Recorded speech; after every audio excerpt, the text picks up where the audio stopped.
What is a hygiene tip trick that everyone should know? PMME Occult Stuff said. Tongue scrapers are amazing and make a huge difference. I always explain it to people like if you eat Doritos, then brush your teeth and use mouthwash, you can still taste the Doritos if that makes sense. And if you can taste it, people can smell it. A tongue scraper after brushing gets all of it in your mouth will actually feel clean. Internet Commie said. I have used my toothbrush to clean my tongue since I was a kid. Now toothbrushes come with tongue scrapers and they just hurt. I find them so uncomfortable to use that I've had to make does not have a tongue scraper my first requirement when buying toothbrushes, and when I find good ones without I often buy a dozen since I know they will probably be off the market in a month. Internet Commie said. I have used my toothbrush to clean my tongue since I was a kid. Now toothbrushes come with tongue scrapers and they just hurt. I find them so uncomfortable to use that I've had to make does not have a tongue scraper my first requirement when buying toothbrushes, and when I find good ones without I often buy a dozen since I know they will probably be off the market in a month. Spindles said. Hot water, detergent and hard work. I fill the bath with hot water and detergent, then drop the duvet in or 2 pillows, give it a good wash like you would if you were hand washing a smaller item and then move to another location to drain. Dispose of the water and then refill the bath with mild or warm water and some conditioner, drop it all in and let it soak, turning a few times periodically, then again drain it and get rid of the water. Finally a cold rinse and it's ready for a spin cycle and to be hung out. My bathtub will do 1 duvet or 2 pillows comfortably. I wouldn't recommend more because of the amount of nastiness that comes out and it would just feel like you're bathing your pillows in filthy soup. Warning, this is genuinely hard work. You are going to feel it in your back and arms if you have to do a couple of double duvets. The weight of the contained water in a saturated duvet is like trying to lift a dead sheep, roughly the same weight and volume, and you are going to have to keep lifting and turning this to drain it. It is rewarding work though when you see the results. East to West 21 said. You can only brush and whatever so much. There are many genetic factors that can advance tooth decay, and there's just nothing you can do about it. My dentist told me I would 100% get cavities in 4 of my molars because of the deep grooves caused by my genes. Sure enough, without slacking on hygiene, I got 4 cavities all within a few months of each other, back molars top and bottom. He just drilled them and capped them, no big deal really. Plethora of squids said. If your breath still reeks to high heaven, take a torch and look at your tonsils. You might have tonsil stones, which are deposits of things that get stuck in your tonsil creases. They look like white little lumps that can be poked out with a toothbrush or finger, depends on your gag reflex. They're not harmful per se, but they stink horribly and definitely aren't helping your situation. Visual Celery said. I resisted flossing my teeth for so long, only doing it when I could see or feel something between my teeth. Then one day when I was 31 I finally flossed everywhere just to see what else was lurking in my mouth, and ugh, it smelled awful, like an old person on the verge of death. Now I floss at least 3-4 times a week, if not every day. I do not want that death smell in my mouth. Squatchy Jones said.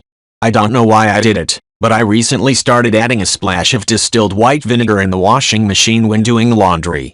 My clothes come out smelling so fresh and soft and seem to be visibly cleaner and more vibrant, so now I'm hooked. I'm not a big guy but I run very hot and sweat a lot. I always had issues with stank seemingly getting locked into my clothes, specifically shirt pits, after they got about a month old. The vinegar really seems to help keep my clothes fresh for longer. Also, regularly wash your towels, pillowcases and pillows, bed sheets, and the comforter. I think you'd be surprised by how much oil, bacteria, and general filth build up on your bed sheets and such. Quilting Bean said. Chemist here. Vinegar is an acid. Soaps are bases. You are neutralizing some of your soap. Most people in the US use way more detergent than needed. And when you do, it doesn't all get washed off. That leaves a film that can then attract extra dirt. Another cheaper way to get the same effect you are experiencing is to cut the amount of detergent you use to like 1/3 what the manufacturer recommends. Oh, and towels seem extra sensitive to this. I will do a vinegar wash on my bath towels every few months. Helps get rid of musty smells developing and makes them softer and more absorbent.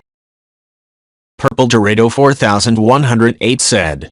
When you take a shower or get out of a pool, Slide your hands down your legs, arms, stomach, butt etc. a few times like windshield wipers. When you turn the water in, there'll be less on the floor when you get out, and your towel won't be as soaking wet either. Respiro said. Uncircumcised men, aside from the obvious regular hygiene wash during your shower, get in there, pull your skin and wash the thing. Once you step out of the shower, make sure you dry it out with your towel. Again, pull your skin and gently tap it. Trapped water under there is like a petri dish of bacteria, and even though you clean well, it will stink after a few hours. Ladies will thank you. Internet commie said. Wash your feet. Most people I know seem to believe their feet magically become clean from having soapy water run down them while they are showering. That is not the case. You really need to wash your feet. Also a good idea to take a pumice or foot file to calluses and use a hard nail brush for toenails. Keeping your feet clean will prevent a lot of problems, particularly with fungus. Funguses live and thrive on dead skin cells, so if you have toenail fungus, you will have a really hard time getting rid of it till you get rid of dead skin around the nails. Krenorsa said. Stinky pits? Have you tried lots of products? It may be your antiperspirant's fault. Antiperspirants control some odor-causing bacteria, but they don't kill all kinds. They have been shown to favor the growth of stronger-smelling bacteria in some people. Here's an article on it: https://www.scienceworld.ca/stories/can-enter-sweat-smell-worse/ Solution: take a antiperspirant vacation. 1. Stop using antiperspirants and start cleaning.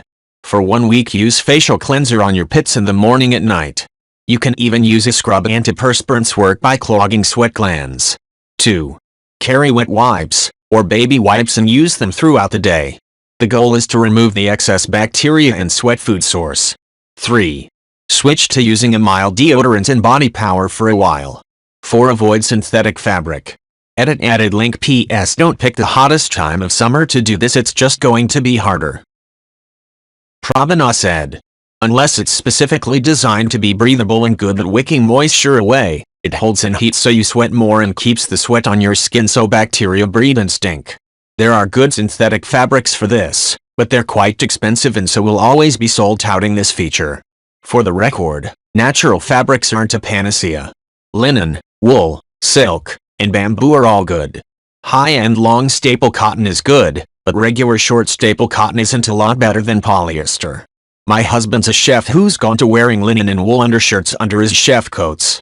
Sure, it feels weird to spend $40 on an undershirt that has to be washed in the delicates, but when he takes his coat off after work, he gets cold because it does such a good job evaporating the sweat off of him. Shigui said. Traps the sweat on your body. Synthetic equals plastic, acrylics, polyesters, acetates, etc. Synthetic fibers aren't as breathable and aren't able to absorb or release water the same way that natural fibers do. Some synthetics, like rayon viscose, are okay because they're functionally a plant-based fiber derived from chemical processes. Bamboo is considered a rayon, for example, but if you're trying to avoid letting sweat sit on your skin, you should focus on natural fibers. If you can afford it, linen has antimicrobial properties which help keep the stink down a little, but it's also stupid expensive, so cotton is a good, much more reasonably priced option. Sincerely, your local Ren Fair nerd and costumer. Campbell Chunky Cyst said. Another thing to consider, if your body odor starts to get really strong out of the blue, it can indicate some health issues as well. Slightly sweet, fruity funky odor? Could be presence of excessive ketones in your blood. You might even notice it on your breath as well. If you're on low-carb diet or on a weight loss regimen, this is relatively normal. If not, time to ask your DR to do an A1C to check for diabetes. Ketoacidosis is no bueno. Smelling like fresh baked bread? Wash yo shit. Change the bed sheets, scrub your mattress, wash your pillows. Especially wash the office chair you've been sitting in during this whole pandemic. You've been building up a yeasty sourdough starter. Alternatively, could also be due to the fact that you're eating too much bread and your gut is starting to grow its own yeast buildup. Also, having excessive blood sugar ketones due to diabetes can promote yeast growth on your skin. Low vitamin C, zinc and magnesium are also known to negatively influence your body odor as well. With the exception of diabetic ketoacidosis, These symptoms aren't immediately worrisome or direct indicators of a serious issue. Just something to keep in mind if you start to notice other symptoms popping up that may lead to a potential underlying issue. It's also worth mentioning that everyone had their own brand whether they like it or not. The thing that's important to note is what it smells like when it changes. Quantum Llama 06 said, 2 things I recently learned that have made a massive difference to my gum and teeth health. Never rinse after brushing your teeth, with water or with mouthwash. It actually rinses away the fluoride your toothpaste just put there, which is needed to strengthen enamel and keep them teeth clean. Instead, use mouthwash as the occasional breath freshener between brushes if you must. Flossing is absolutely essential every day. It removes the plaque between your teeth whilst it's still soft enough to be removed. If you don't floss, it can sometimes take as little as a single day for the plaque between your teeth to harden, then you need a hygienist to clean it off. Visual Celery said, swap out your towels often, and launder them properly. Toss your bath towel in the hamper after about 4-5 uses, or, for God's sake, at least once a week. Be sure you're also swapping out your hand-face towels regularly as well, and then wash your towels separately from your clothes, using hot water, a high agitation setting, and just a little detergent. No, really, you don't need much, and too much detergent will make your towels smell and feel gross. Do not use fabric softener. Then dry them on high heat. Grammaton YHWH said, it's been some time since Reddit had the what is the proper way to wipe meltdown. I remember the stand up to wipe versus wipe while sitting wars of 19. From that conflict, I learned that people generally wipe in 4 different positions. Sitting down, leaning forward, reaching around the back of their ass and wiping. My preferred way BTW. Sitting down, leaning back with legs wide open, reaching between their legs and wiping. Same as 1 but standing, weirdos. Same as 2 but standing, biggest weirdos. Women are much more likely to use method number 2 because they have to wipe after peeing. People pee more often than they poop, so how women wipe after a pee drives how they wipe after a poo. It's easier to reach the vagine with number 2. Guys usually go for number 1, but some go for number 3 too. There are balls in the way, so it doesn't make logical sense to go for number 2 or number 4. When you are wiping using position 2, it is much more ergonomic to wipe back to front. That's just how our hands work. It's also how women tend to get UTIs and infections because it pulls poo into the vagina and the urethra. Thanks for attending my TED Talk. Throwaway 9999-22222 said, pass a wet wipe in your crack after you take a shit. Keep a box on your toilet like Kleenex, life-changing. You can't flush it but you can throw it out. Girls, women and the fabs, wash with soap between your legs. Vaginal discharge leaves your folds crusty and smelly. Wash into your vagina. It'll fuck up your pH, but absolutely scrub your folds a little. I wasn't taught this growing up. I was scared to use soap down there. Feel free to also use wet wipes and panty liners for the daily discharge. Panty liners are amazing. If the soap burns, use a gentler and perfumed soap. Also, scrub your feet with soap and wash your back as much as reachable. Shower at least twice a week bare minimum. Dynasty 2201 said, keep a small microfiber hand towel in the bathroom. Wipe away the water off the stainless steel fixtures in the shower once you've had a shower, and use it to wipe off your tap and plug in the sink as well as the bowl of the sink after brushing your teeth or washing your hands, or shaving, etc. Takes 10-20 seconds. Especially focus on anything stainless steel as it stops it getting scummy and covered in limescale. Just hang it up to dry and throw it in your weekly wash. Then realize you only need to clean your bathroom surfaces once a month at best. RCBC07 said, reading a book right now called Beyond Soap. Written by a Canadian dermatologist, and wow has this book been insightful.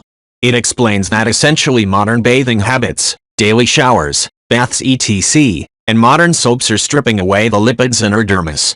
This means that sensitivities to soaps, psoriasis, dermatitis, allergies to soaps have all grown exponentially in the last 100 years with this modern trend that tells us that bathing daily is necessary. The increased sensitivity rates have a direct correlation to the products we use and frequency of washing.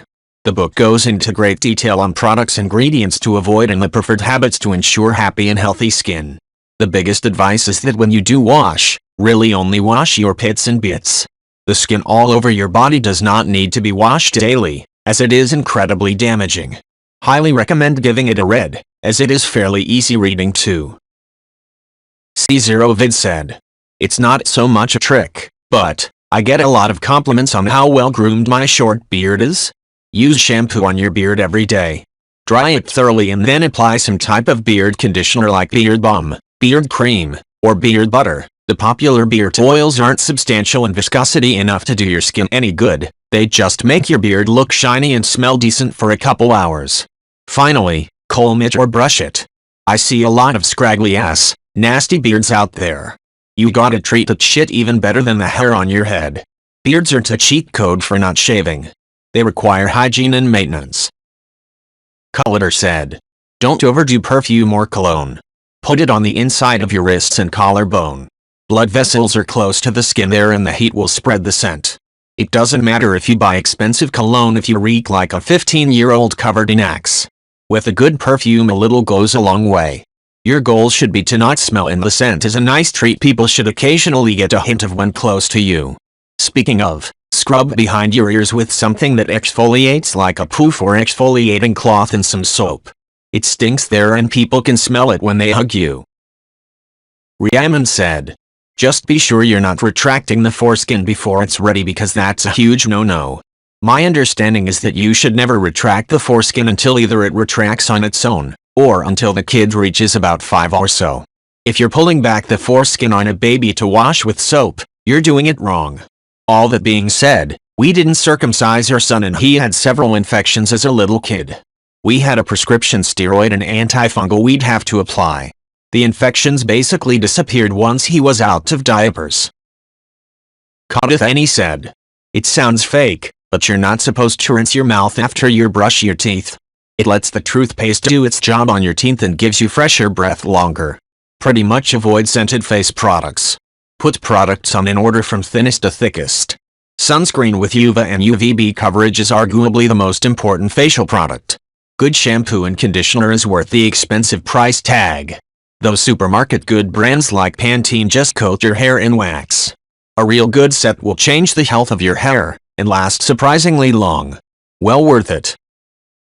Airy the Bear said, "Use non-scented mild soaps in your intimate areas instead of the scented soaps because it can create an unnecessary infection or destroy your pH balance. Remember that skin is more sensitive, and using some of those fancy soaps that are supposed to be for your perineum area can actually cause the smell to be worse in the long run. For my fellow ladies, douches aren't needed and are harmful like scented harsh soaps. Unless your doctor says you need to, don't douche, and don't be one either, lol. I use Dr. Bronner. It's a bit pricey but it lasts a while and is fantastic. A little goes a long way. If you're an uncircumcised male, please for the love of God pull back your foreskin, gently, and wash properly.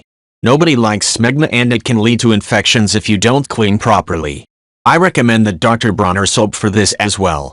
You wouldn't believe how many guys don't do this. Wash those areas every day because people can smell it with or without clothes sometimes and it's honestly horrible." Anna Alverbalster said, "To add on all the useful comments in this thread, when using a communal shower like in the army, gym, hotels, both fancy and cheap, etc. For the love of God, please wear slippers in the shower. Those showers aren't being dried or ventilated and are a hotbed for bacteria or fungus. Both army showers, hotel showers and gym showers etc. are all being cleaned to look clean but they are not. Their drains are not being cleaned, lots of hair and other stuff in there, the room itself is not being dried and also rarely being deep cleaned with bleach or something strong. The result, the best mother effing hotbed for bacteria and fungus which will love your feet. So you got 3 choices. A. Complain that the showers need cleaning. B. Clean the showers yourself. Leaving a place better cleaner is a good idea though. C. Wear flip-flops or something similar to protect your feet. 4. Clean your feet to stop it at the source. Good luck and please be hygienic. It's a luxury, so use it." STLRM Music said, "Brush your teeth longer, not harder. Brush your teeth is a misnomer. You want to wash your whole damn mouth. Gums, roof, cheeks, teeth, tongue. If you shave and get ingrown hairs on your neck, stop tilting your chin up when you shave. It cuts your hair shorter than your skin when your neck is stretched like that.